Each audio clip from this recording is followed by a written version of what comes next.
Bonjour ou bonsoir à toutes et tous. Je vais devoir crier un peu parce que nous sommes dans une ville et ça va être difficile d'avoir un endroit silencieux. La vidéo va être très courte, vous allez rapidement comprendre de quoi il s'agit. Je pense que c'est très intéressant. Pour votre information, je suis à Kota Kinabalu, sur l'île de Bornéo en Malaisie, et c'est Marinella qui me filme pour cette courte leçon. Nous préparons une expédition en forêt où nous aurons des endroits tranquilles, calmes, avec la nature, mais ici c'est la ville. Ce sont les premiers jours. Nous allons parler des passereaux américains, donc très loin d'ici. Et pourquoi parler d'un sujet aussi bizarre dans une formation qui traite des oiseaux de France? Eh bien, vous allez le comprendre. Parce que qu'est-ce que c'est qu'un oiseau américain? Il y a des oiseaux que vous avez dans votre jardin qui sont d'origine américaine et peut-être vous ne le savez pas. Mais on va aussi parler des oiseaux rares, puisqu'il y a des oiseaux rares américains qui occasionnellement traversent l'Atlantique. Mais rassurez-vous, il n'y aura pas d'exercice d'identification compliqué. On va montrer quelques espèces spectaculaires, remarquables. Et puis évidemment, dans les exercices, ça ce sera très facile. D'ailleurs, cette leçon-ci pour l'identification sera une des plus simples de toutes. Chaque famille d'oiseaux a une origine géographique. Par exemple, les martins pêcheurs, ils viennent d'Indonésie. Les hirondelles, elles viennent d'Afrique. Il y a évidemment des familles qui viennent d'Amérique. Mais en réalité, elles viennent d'Amérique tropicale. C'est comme en Europe, l'Amérique du Nord n'a pas vraiment une biodiversité suffisante pour avoir produit des familles. En réalité, beaucoup de phénomènes climatiques, en particulier des glaciations, ont empêché des espèces de se développer en termes tellement longs qu'elles sont devenues des familles. Ça, je reviendrai sur ce sujet, j'ai déjà des vidéos qui en parlent, c'est vraiment mon dada, j'adore ça. Mais ici, on va aller à l'essentiel. La plupart des familles d'Amérique du Nord viennent d'Amérique tropicale, la plupart des familles d'Europe viennent d'Afrique ou d'Asie. Et quand je dis d'Asie, ce n'est pas de Sibérie, c'est d'Asie méridionale. Il y a quelques espèces, quelques familles qui sont passées par l'Asie du Nord, la Sibérie, pour arriver chez nous. Mais ce n'est pas l'origine de la famille. Cela explique notamment que nous n'avons quasiment pas d'endémiques à l'Europe. On a fait une vidéo et une journée à thème qui parle des endémiques. On a quelques espèces, comme le venturon montagnard, la perdrix martavel, qui sont strictement européennes, mais en réalité, elles sont proches d'autres espèces qui se sont développées, notamment dans le bassin méditerranéen, au Moyen-Orient, pour ce qui concerne les perdrix par exemple. Et donc, depuis qu'elles sont arrivées chez nous, elles sont devenues des espèces différentes. Mais ce n'est pas du tout l'origine du genre ou de la famille. Bon. Est-ce qu'il y a des espèces d'Amérique tropicale qui sont arrivées chez nous et devenues, ou non, des espèces différentes? Évidemment, le processus prend du temps. Mais la réponse est oui. Il y a un exemple que vous connaissez déjà, on en a déjà parlé dans les leçons, c'est le troglodyte mignon. Les troglodytes sont une famille d'oiseaux d'origine d'Amérique tropicale, du néotropicale, sans doute l'Amérique centrale d'ailleurs, Costa Rica par là, qui s'est étendue dans toute l'Amérique. Et une espèce a traversé via le détroit de Bering, donc l'Alaska, la Sibérie, et a réussi à s'étendre dans une partie de l'Asie, de l'Europe et d'Afrique du Nord, c'est le troglodyte mignon. Alors certains disent que c'est 3-4 espèces différentes, d'autres disent que c'est une, ça n'a pas d'importance. Évidemment, les populations isolées de l'Himalaya ne sont plus en contact avec celles des Féroé dans le nord-ouest de l'Europe, on s'en doute bien.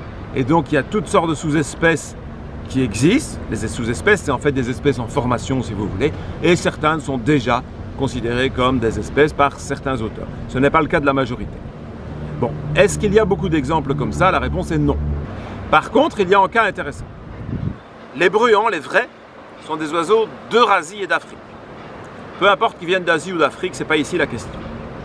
Mais il existe des oiseaux qu'on appelait bruants, qu'on appelle maintenant plectrophanes, qui sont d'origine américaine. C'est-à-dire qu'il y a plusieurs espèces de plectrophanes. Ce sont des oiseaux liés aux ictéridés, on va en reparler, aux parulidés, les parulines, on va en reparler, et à d'autres familles américaines. Mais celle-là, il y a deux espèces qui s'observent en Europe et qui se reproduisent en Europe. C'est l'ex-bruant lapon devenu plectrophane lapon et l'ex-bruant des neiges devenu plectrophane des neiges. Alors ceux-là, vous pourriez les identifier. Vous allez voir dans vos guides, ils sont très faciles. Mais je vous donne un truc très important. Ils ont des très longues projections primaires. C'est un critère sur lequel j'ai beaucoup insisté. Et donc c'est facile de les distinguer des bruants, des vrais, qui ont des projections primaires, certes significatives, mais jamais aussi longues que celles des plectrophanes. Nous avons parlé des oiseaux rares, mais ceux-là venaient d'Europe de l'Est et d'Asie. On a parlé du gobe-mouche nain et du pupitre de Richard notamment. Il y a aussi des oiseaux rares qui viennent de l'autre côté. Et certains peuvent s'avérer rares, mais tellement peu rares que finalement ils viennent réguliers, voire ils s'installent. On a surtout des cas chez les non-passereaux. Il y a par exemple des goélands à bec cerclé qui restent toute l'année en Europe, y compris en France. Je ne sais pas si c'est toujours le cas, mais j'ai travaillé un petit peu pour le suivi de la migration près du bassin d'Arcachon au Cap Ferret. Eh bien, il y avait une population non nicheuse, mais présente toute l'année de goélands à bec cerclé. C'était à l'époque en 2012. Chez les passereaux, il n'y a pas de cas pour l'instant. Donc si vous voyez un passereau d'origine américaine, je ne parle pas ici d'une famille ou d'un genre, mais un individu qui vient directement d'Amérique, il est égaré, il est très rare, et c'est un peu le fantasme, je dirais, de beaucoup d'observateurs d'avoir la chance de rencontrer un tel oiseau. Alors en France, et surtout à l'île d'Ouessant, et de façon générale sur la côte atlantique, on a le plus de chances d'en observer. Mais c'est exceptionnel. En Europe, de façon générale, c'est surtout les îles britanniques, en particulier les îles Scilly, dans le sud-ouest de l'Angleterre, qu'on a le plus d'observations d'oiseaux américains. Mais ici, évidemment, ce n'est pas tout à fait le but. Je voudrais quand même que vous soyez capable de reconnaître une petite paruline, un petit insectivore furtif, d'un cardinal, un gros granivore, comme le cardinal à poitrine rose, dont je vous montre une fiche qui a déjà été observée en France, par exemple. Et alors, je voulais vous parler rapidement des ictéridés. C'est une famille passionnante parce qu'elle est proche des bruants américains. Je vais devoir en parler aussi, et puis on terminera là-dessus. Qui est aussi proche des parulines et de ces oiseaux qui ont comme caractéristique d'avoir 9 rémiges primaires. Eh bien, les ictéridés ressemblent à rien et à tout. Et quand les colons européens sont arrivés en Amérique et qu'ils ont vu ces oiseaux, ils leur ont donné des noms d'oiseaux européens. Mais sur base de ressemblances superficielles, et ils sont apparentés à aucun d'entre eux. Par exemple, vous avez dans ce groupe les orioles. On les appelle aussi orioles en anglais, mais oriole en anglais, ça veut dire l'oriole. Et les francophones n'ont repris que le nom anglais de lorio pour dire oriole et pour parler d'une famille américaine qui n'a rien à voir avec les loriots. Mais il y a des oiseaux qui sont jaunes, oranges, qui rappellent un peu le lorio d'Europe, et c'est pour ça qu'on a donné ce nom à cet oiseau. C'est un genre Icterus, dans la famille des ictéridés. Mais il y en a d'autres. Et en français, on évite les confusions, donc on leur a trouvé quand même des noms particuliers.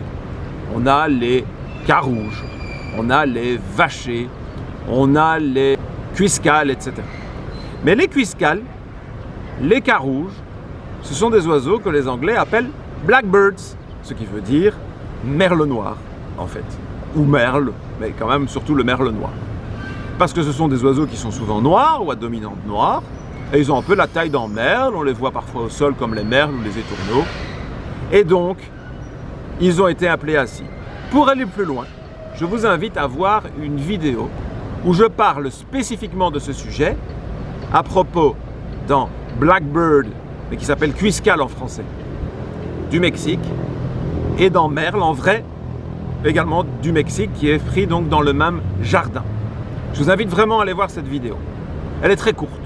Et puis vous voyez les individus dont nous parlons. Et puis je termine par les bruants américains. Je ne parle plus ici des plectrophanes, qui ont changé de nom, parce que ce ne sont pas des ambérisidés comme les bruants d'Eurasie et d'Afrique. Je parle d'oiseaux qui s'appellent toujours bruants, mais eux ont subi le même problème que les ictéridés, puisqu'ils s'appellent moineaux, et ils ressemblent aussi à des moineaux, des bruants, des moineaux, ça peut se ressembler en anglais. Alors, j'explique ça dans une fiche. Je vous invite à aller voir cette fiche, d'autant plus que c'est un des rares bruants américains qui a déjà été vu en France. Je vous laisse regarder cette fiche si vous voulez voir un petit peu ce qui se passe avec les noms, sachant que je suis en train de préparer une vidéo spécifique sur les noms français et les noms anglais pour discuter de tout ça. Ce que je vous ai dit ici, si vous avez regardé la vidéo et vous allez voir les fiches que je vous propose, vous n'aurez aucune difficulté aux exercices qui vont être très faciles. C'est vraiment des exercices détente l'occasion de se remettre, d'éventuellement aller revoir d'autres leçons, vraiment tranquille. Seulement, avant de terminer, je voudrais vous montrer quelque chose. C'est le vacher bronzé. Alors le vacher bronzé, lui, il n'a jamais été vu en France ni en Europe. Il y a son espèce sœur, le vacher à tête brune, qui a été vu.